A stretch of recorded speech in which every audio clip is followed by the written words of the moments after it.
Today I have Ian Watts lead on WeCan showing us how one becomes an expert on company culture for employees to thrive in through your employee success company.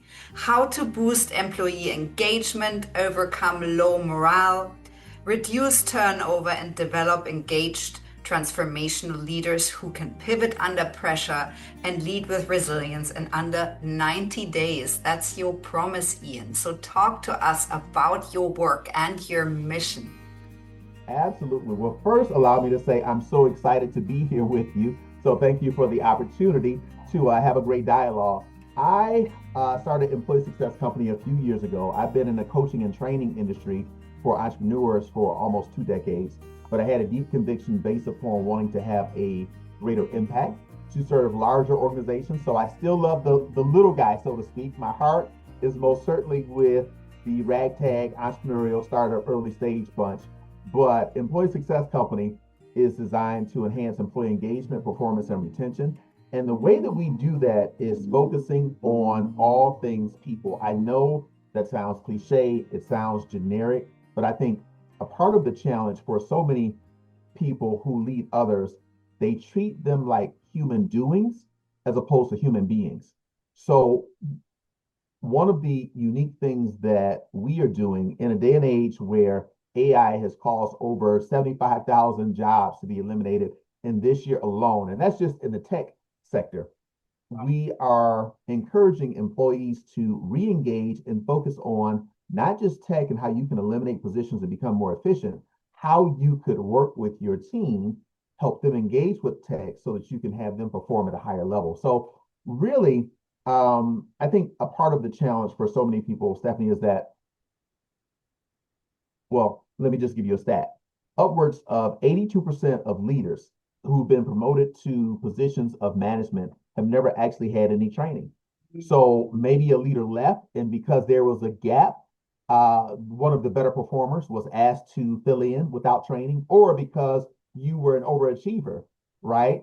Because you had great individual performance, you were promoted to a position that no one had actually helped you upskill to actually get to. So uh, that's really important. Being reminded that people are human beings and not human doings, that we are not machines, that we all have emotions and we all have, for lack of better terms, baggage. We all have challenges. And to be a good leader, you have to be highly relational, right? You can't just be a taskmaster. You can't just show up like so many leaders do only when there's something that's wrong. Because if that's the case, I never really want to see you. And if that's also the case, I never really get a chance to engage with you. You never have an opportunity to impact me. So we can talk about a specific methodology, but I'll pause there just to allow you to chime in a bit more. Yes, thank you so much, Ian.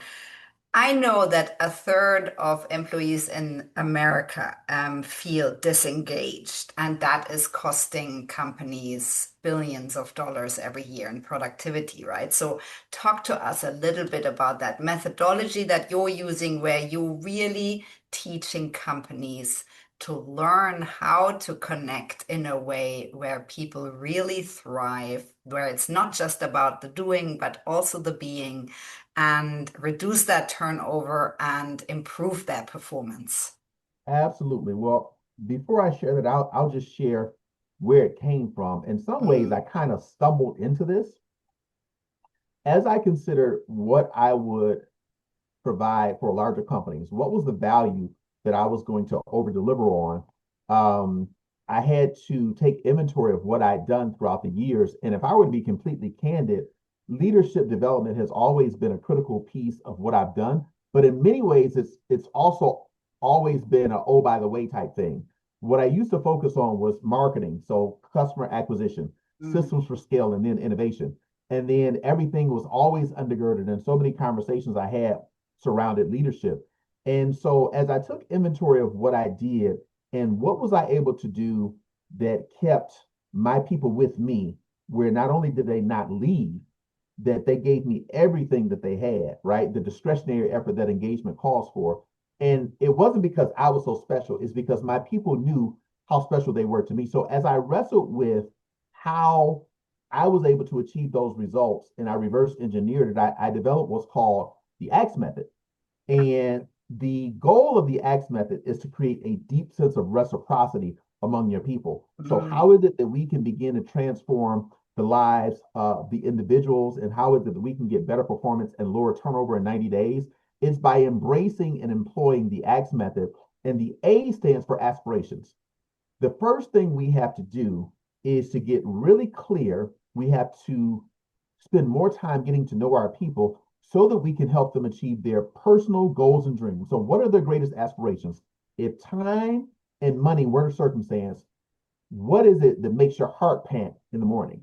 Right? What is it that keeps you up at night staring at the ceiling? Because so many people are not doing work that they went to school for.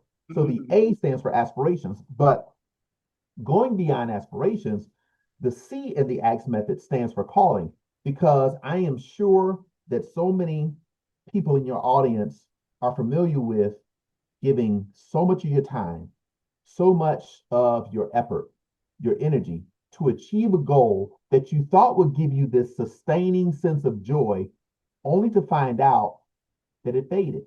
And I believe the reason for that is because all of us have a bit of a hole in our hearts until we discover and we're actively demonstrating what we're uniquely called to do. So, beyond the goals and dreams, the stuff, right, that gives you a sense of joy for a particular period of time. But what gives you the sustaining sense of joy is discovering and demonstrating what I'm uniquely called to do. And then over and above that, the T stands for transformation.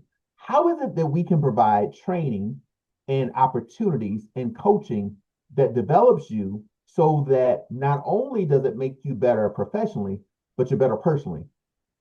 When I go home, because of this job and because of my leadership, I'm a much better husband. I'm a much better spouse. I'm a much better partner. I lead my kids better. So, can you give me training that will be transformative, not just for my current position or even in the position to come, but when I go home personally? So, the first three letters in the ACTS method are really employee centric. And then the S in the ACTS method really speaks to working directly with C-suite leaders so that we can develop a structure of support during the most critical moments in employees' lives. So when your employee buys a new home, do we have a method of communication, and are we sending a gift basket that says, welcome home? We're so excited for this major accomplishment, right? We've got your back. When your kids go off to school, are we sending them a care packet that says, hey, your mom and your dad rock, and we just wanted to encourage you in your collegiate journey? Or what happens when the bottom falls out and there's the loss of a spouse, right? What happens if your kid is sick?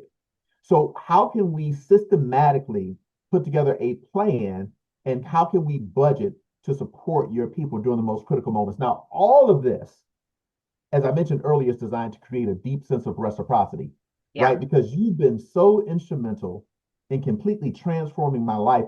I can't help but respond by trying to do everything that I can. So, staying at the job and not leaving is the bare minimum bar. I want to give you everything that I can, because here's what we know: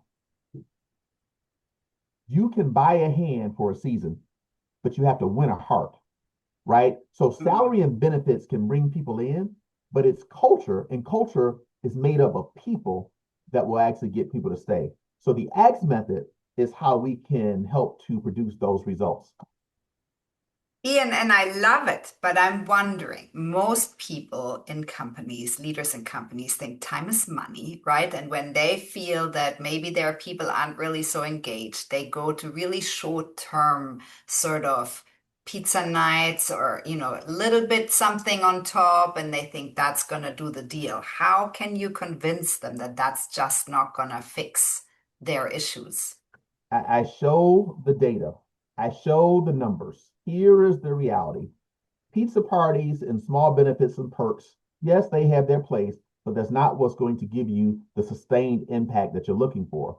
Here's what we know: Gallup says that companies that are the most engaged are 21% more profitable. Yeah, We hear it, but a lot of companies don't embrace the fact that engagement equals EBITDA. This is not just HR fluff, yeah. right? This is hard data. So showing the numbers. So here's what higher engaged companies are doing.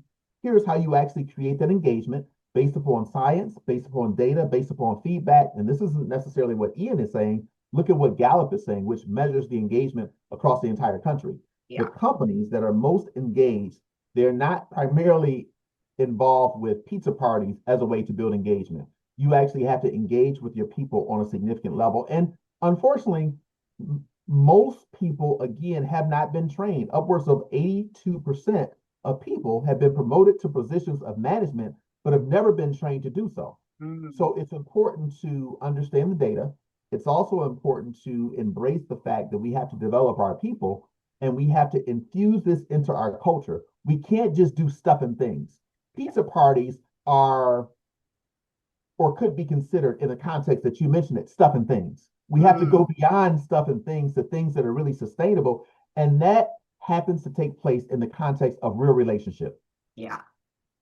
Ian, so you talked about this earlier. It's quite easy to do well as a leader in good times, but give us three ways to support your people when life gets a little harder. Yeah, life has a way of lifing on all of us. It would be wonderful. Wouldn't it be wonderful if we could check our problems at the door?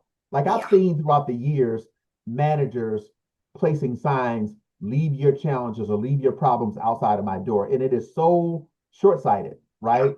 We don't live our lives in a vacuum. no, Life happens to us all. Illness may touch our body. We may have a divorce. We all will experience the loss of loved ones. So, one of the first things that you do when your people are wrestling, when life has started lifing on them, is simply acknowledging, because let me say it this way, don't avoid it, mm, right? So, what many people or ill informed managers will try to do is to completely avoid it. And I think you do that at your own peril. So the first thing you need to do is acknowledge it, right? You need to say, listen, I know that you have a number of different things going on, and just know that I'm here to support you in whatever way that I can. So one is acknowledgement. Secondarily is, can you temporarily adjust the workload of the person that's wrestling with this challenge? yeah, Right? I think that's something that's really important. I'm not saying that the standard changes, but perhaps you can adjust the timeline. We all have deadlines, right? We don't live in a fairy tale world where we can just extend out how much time we give based upon the goals that the company has, and they're requiring us or relying upon us departmentally to actually achieve them.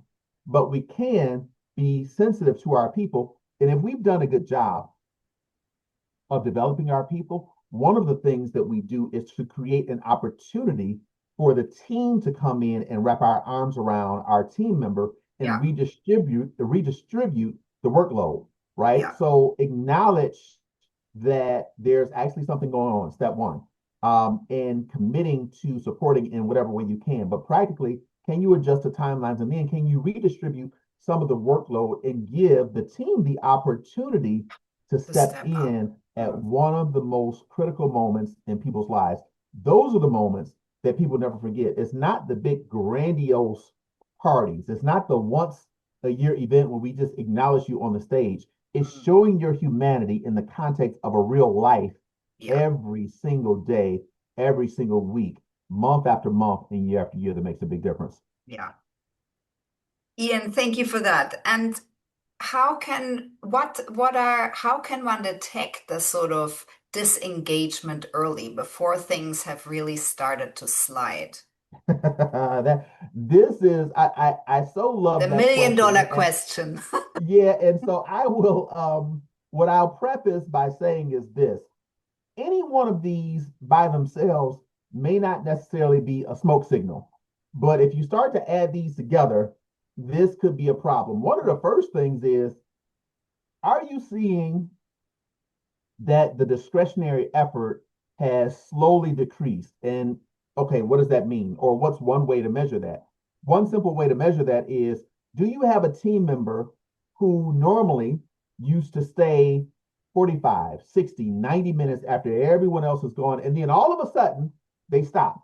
Now, in and Mm, of itself, that may not be a bad thing. It could be the case that, like me, you have two boys, one in high school, one in middle school, and they're both running track. So now my evenings right, are taken. So I have to leave earlier. So in and of itself, maybe that's not a challenge. But going a step beyond that, do you also notice that in addition to them no longer staying as long as they used to, that you're no longer getting the creative ideas during meetings, Mm, right? So you have different types of thinkers, and some people are really quick thinkers, some are deeper thinkers. So you know who the deeper thinkers are, and they may need a day or so to process once you propose a new challenge. But you also have the quick thinkers that can process and make connections that others can't. And maybe they're no longer volleying their ideas, right? mm, You also find that when it's time for collaboration, that there seems to be a level of disengagement. They don't seem to have the same level of fervor or zeal. And perhaps do you also notice that there is during times of team fun, right? Where maybe we used to go out for lunch once a week together, or maybe once a month because we pulled names out of a hat. Everyone got a chance to choose what they were doing, and they somehow find a reason to not engage. Now, again, any one of these together is not a problem. But if you start noticing multiple of these things, and then there starts to be this greater external focus, and you couple that with the things that I mentioned previously, and you start seeing that LinkedIn profiles are being updated, there's not only smoke, but there's probably a whole lot of fire.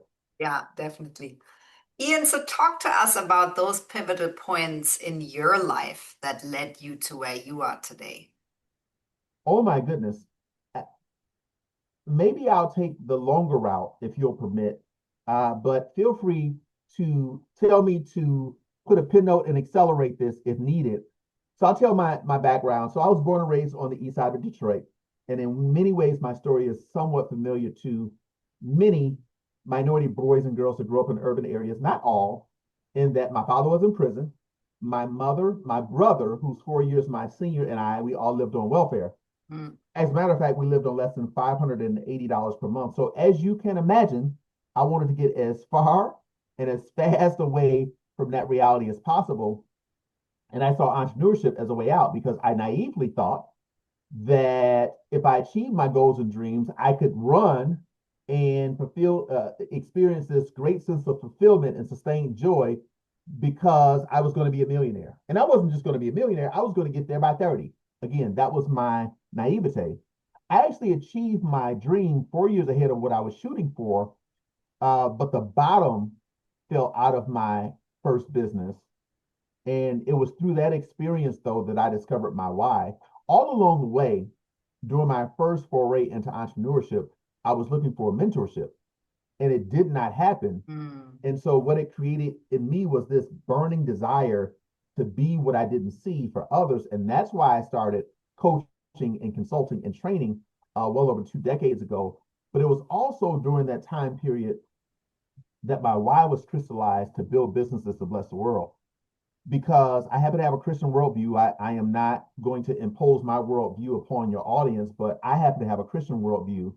And what I learned is the void that I was experiencing and the pain and the hole in my heart, it was only going to be filled with me not only accepting Jesus, but discovering and then demonstrating what I've been uniquely called to do.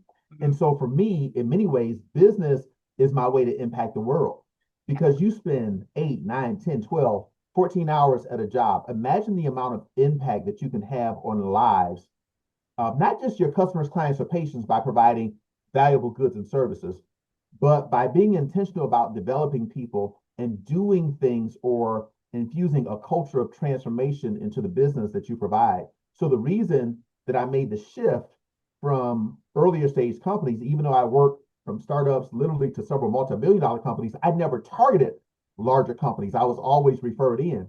I became intentional about targeting larger organizations because I could have greater impact at scale. And so that's why I created an employee success company. It allows me to fulfill my vision to impact the world because my ultimate vision is to build a family of companies. I plan to acquire and build a family of companies where the same way that GE was known for pumping out leaders of great renown, I mm, want the family of companies that we build to be known for people's dreams and their goals to be fulfilled and their entire life to be transformed. I want people beating down the doors because they say, I want that. I don't just want to have great benefits and a great salary. I want to do some things that are meaningful, and I want my life to be transformed so that coming to this place means that I'm much better when I leave. Yeah, sounds amazing, Ian. Talk to us a little bit more about that big vision and how you feel you're going to put that into practice, especially maybe explaining how you run your current company. Give us concrete examples of how you foster that engagement and, the sort of all the sort of that we consider soft skills in leaders that foster all the things that you stand for and that you work on every Sure, day. sure. By actually living out the ACTS method that I created for my clients. Yeah. It's really strange if you go to someone's house who invited you over for dinner and they're not actually eating the food that they prepared. I would have some Mm, concerns. So I definitely. think the the level of leadership beyond self-leadership, I think that's the first level of leadership, even before you have anyone under your care. Beyond that, what you have to do is model the type of behavior. You have to live this thing out. It can't be simply what you say. It can't be lip service. It has to be modeled out. You have to live it. So what does that mean? It means that I'm not just touting this methodology for my clients. It means that the people who actually work for the company are experiencing the same thing. Yeah. It means that I know the personal goals and dreams of my people. It means that not only do, when we sit down, um, we have a separate meeting for the goals of the company. Then we have a meeting where we just sit down and it's all things about your unique goals, your dreams. So if time and money weren't a circumstance, Mm, I'm actually putting together a plan. I'm developing or I'm drawing in the resources that are needed to help you accomplish that. So whether this has anything to do with your day-to-day work or not, whether you leave me or not, I take it as my responsibility to, for lack of better terms, leave you much better mm. than where you were before you encountered me. My responsibility is to add value to your life, and that's to help you achieve your personal goals and dreams. It's also to be able to help you discover and demonstrate what you've been uniquely created to do. It's also to make sure that I am looking at you intently, not in a weird way, but I'm doing my best to see you and I'm hearing the questions behind the questions so that I can develop you in a way that's not just going to make you more valuable to the company, but what are areas that are going to make you more beneficial, not just for any other company that you may work for, but that will help you when you leave. So I think you have to live out what you're touting. That's how you infuse it into a culture because people are paying much more attention to what we do as opposed to just what we say. We have to live it and embody it. Can't just be lip service. I'm so excited to hear how you add deeply transformational value to employees, and you really can do that at scale, Ian. What does success look like for you now? What success looks like for me is developing an employee success company and having a liquidity event in a decade so that I can transition into the family office so that it's not just one company, but a family of companies Mm, that we are infusing this culture and this methodology into. That's what tangibly success looks like for me personally. But as it pertains to my definition of success for my clients, it's hey, in 90 days, did we reduce turnover by at least 10%? mm, And did we increase engagement by at least 10% within that time period? yeah. That's what tangibly, practically success looks like for my clients, and then what success looks like for me from a business perspective. But I would tell you, because we don't live our lives in a vacuum, I have success in a number of different areas, but I limited it to just business because, what is it? What does success look like as it pertains to my faith? What does success look like as it pertains to my family? What does it look like as it pertains to my personal finances? What does it look like as it pertains to my friendships? So I Mm. have goals in all of these areas, but I'll just limit it to what does success look like contextually for the business. Ian, but I love to hear that you think about all these other areas. Ian, talk to us a little bit about your main learnings of being in the people's business. Oh my goodness. I believe that my greatest success is my succession. Mm, And I don't just say that as a tagline, I actually believe that. I believe that any legacy of mine will be seen and demonstrated through the people that I've empowered. That's how I'd like to be measured. Because of my worldview, I happen to be living for that day when I believe I'll meet God and not just this day. So I'm going to have to give an account for the family that I was born in, for the resources that God has allowed me to have, for the intellect, the ability to think that I have. And so as I consider that, I believe that succession is so important and how I pour out and pour into my people. That's what's really important to me. Um, I'm wrestling with, I know that our time is probably drawing to a close, and I'm wrestling with a number of different ideas, but I think I'll put a pin note there. Um, I think I'll put a pin note there just to give us an opportunity to dive into maybe another question or two. Ian, I'm super happy for you to expand because I think, that the listeners will value depth, I think, because we need your medicine, right? I mean, companies need your medicine, people need your medicine because as you said, there are so many companies out there where, they might have started small and founders really had values. And then as they grow, it gets eroded and people come in and investors come in, and all of a sudden it's all about the bottom line.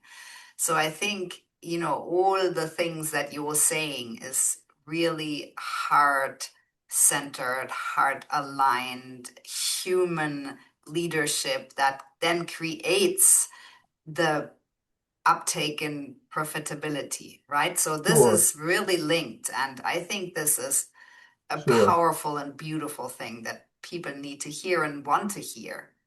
I appreciate that. So my leadership journey began and my core philosophies were developed starting with the very first leadership development book that I picked up, and I was almost 20 years old. It was John Maxwell's 21 Irrefutable Laws of Leadership. Mm, And so I spent a significant amount of time serving in ministry. And one of the things that you have to embrace when you're serving in ministry is that you can't step over people on your way to be a blessing to people, mm, right? Ministry is all about service. Ministry yeah. is, in fact, service. So you can't step over the people that are a part of the ministry because of your efforts to serve other people. You have to make sure that it's not just about the facts and figures. You have to make sure that it's not just about the numbers. And that translates well, though it may seem fluffy, that translates well, not just in ministry, and it's a mandate there, but also in the business world. Yeah.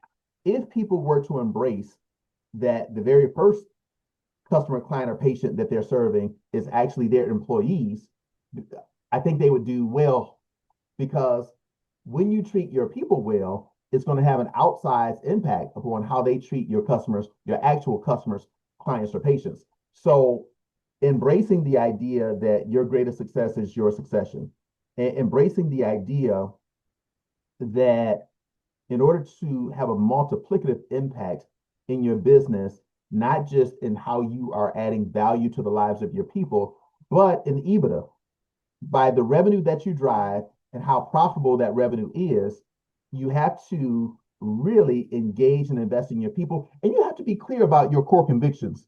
Because, when you think about how an airplane, when it's flying to a destination, most of the time it's off course.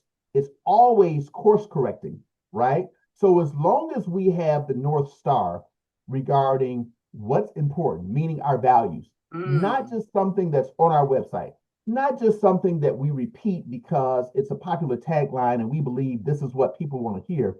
We will always course correct, yeah. right? I think that's really important. It is difficult when you're in the throes And even in my own life, right? So if someone were interviewing me for a job, I'm probably unemployable at this point in my life, unless it's very strategic, helping me get to where my ultimate vision is. But let's just assume that for the sake of conversation, if someone is looking to employ me, and one of the questions is what's one of your greatest weaknesses? I would share that one of the things that makes me strong is also a weakness from a human relational perspective. I can get really goal oriented. And sometimes when I'm really goal oriented, I can become more of a taskmaster and less Mm, relational in nature. So if you can do that as an individual employee, you most certainly can have that happen to your company. yeah, But just like us as individuals need to have core convictions, real values, right? Real beliefs about what's most important. We can't veer off for too long before we begin to course correct. And I think it's important for companies to do the very same thing. yeah. Ian, so talk to us about your plans and goals for this year and a little beyond, the sort of more immediate ones. Sure. So for this year, it is my very simple goal to acquire four new clients. And I want to have amazing testimonials because we've over delivered with those clients. And one of the primary drivers of any business is going to be based upon referrals, right? Yeah, So yeah. I know that your audience runs the gamut, but as an entrepreneur, if you have a direct to consumer product, it's so much easier to turn on direct advertising Mm, and to reach them directly. As you start to work with much larger corporations, they are so inundated, right? Doesn't mean that effective marketing isn't still effective and helpful, but they're so inundated with so many people reaching out that you have to be really, really good at getting referred into people as opposed to just trying to bang down their door. So my goal is just to over deliver for four new clients, and those four will multiply the following year, and eventually it'll be my goal, like I said, to have a liquidity event so that I can ultimately transition into a family office. And what that means is typically a family office is 50 million to $100 million is what you transition into. But $50 million is like the minimum bar. But the idea is to build this thing and to work out enough of the kinks where I can infuse the very culture of this company into everything that I will eventually acquire in the family office. yeah, inspiring. Ian, so talk to us about the takeaways you want our listeners to have from your story if you had to sum it up. Sure. There are a number of things that come to mind. We've heard this from Stephen Covey, Seven Habits of Highly Effective People. Begin with the end in mind. I think so many people are challenged and have this sense of unrest because they're not really clear about exactly what it is that they want, Mm, right? mhm. They may be living their lives because of what has been imposed upon them, what they thought they should be doing, the expectations of others. Maybe mommy and daddy had a really heavy hand and said, you're going to do this, but they're not doing what makes their heart pant. So get clear, get quiet, do some introspective work, and take a real dive into if time and money weren't a circumstance and I could do anything that I want, what is it that's going to allow me to come alive? How is it that I can begin with the end in mind and work backwards? Tony Robbins has a saying that progress equals happiness. Well, Mm, how will we know that we're making progress if we're not clear about the ultimate destination? yeah. So I would say that's something that's really important. Secondarily, as it pertains to your audience that has staffers, one of the things that I would just encourage as a very practical thing, if they want to begin to move the needle from an engagement perspective, is schedule a meeting to take your people out to lunch individually. And perhaps you may have to repent. You may have to say that I'm not the leader that you may expect, and I'm most certainly not the leader that I ultimately want to be. I plan to continue growing, but one of the things that I would like, if you will allow me to do, is just to get a chance to know you beyond the four walls of the building that we're in. Can you, if you will, entrust it to me, tell me what are your goals and dreams? Mm, Because I want to, at a bare minimum, be able to support you in that. If it's prayer, if it's identifying maybe a book or two Maybe it is if I don't have any budget, let's just say that's a challenge, right? I don't want there to be any barrier or any excuses to doing this. If you don't have budget to take your people out or to buy them a book, can you, based upon the dream, can you set a meeting and say, hey, I'd love to learn what your personal goals and dreams are. And after you've done so, be intentional at least 3 times in a year. I prefer at least 4 times, but can you watch a couple of hours worth of YouTube so that you can recommend it strategically that will help them along the way? So, what can you do practically as a very simple step so that this is taken beyond the level of abstraction? Set up a meeting with your people. Let them know that you want to be a better leader and you want to help them beyond what their professional goals are, and you want to be a help to them personally. And then also, I would just share that your people embrace that they're in the people business. I think a couple of things would be helpful. Making sure they take a deep dive into all things leadership development. If they need a starting point, check out John Maxwell's 21 Irrefutable Laws of Leadership. But not only that, the other practical thing I would tell them to do is this. Because we are, in fact, human beings and not human doings, because we are, in fact, not machines, we need to understand how these brains and these bodies work together to drive these emotions that create the behavior that ultimately drives outcomes. So I would tell them, take a deep dive into a little bit of psychology and neurobiology so that you can understand not only why are you thus, right? What is it that creates triggers in you so that you can understand and identify these things in your people so that you know how to engage with them a bit more effectively. So hopefully those are just a few practical takeaways that your audience can benefit from. Ian, I'm so thankful for you, for your really inspiring story, your incredible insights, your really human-centered servant leadership, and Thank you. all the incredible advice and tips you've given. Thank you so much. I really appreciate the opportunity to join you.